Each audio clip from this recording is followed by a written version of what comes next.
ইনকিলাব মঞ্চের মুখপাত্র এবং ঢাকা ৮ আসনের সম্ভাব্য সংসদ সদস্য পদপ্রার্থী শরীফ ওসমান হাদির উপরে গুলিবর্ষণ করার প্রতিবাদে এই মুহূর্তে দেখছি জাতীয় ছাত্র শক্তির শাহবাগ ব্লকের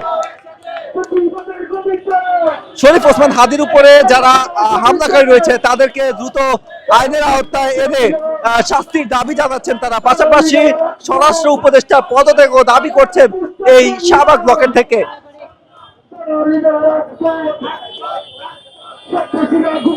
গেল শুক্রবার জুমার নামাজের পরে গুলিবিদ্ধ হন শরীফ ওসমান হাদি।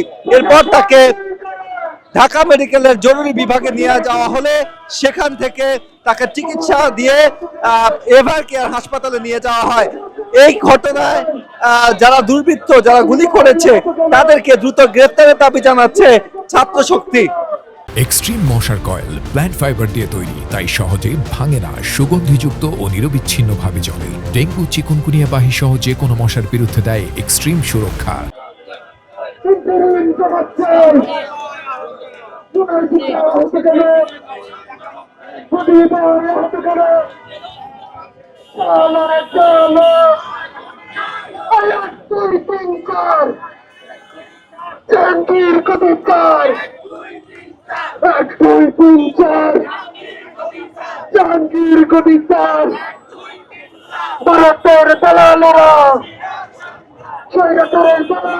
যেমনটি দেখছি এই মুহূর্তে জাতীয় ছাত্র শক্তির নেতৃবৃন্দ তারা শাহবাগ মোড়ে রকেট কর্মসূচি পালন করছেন।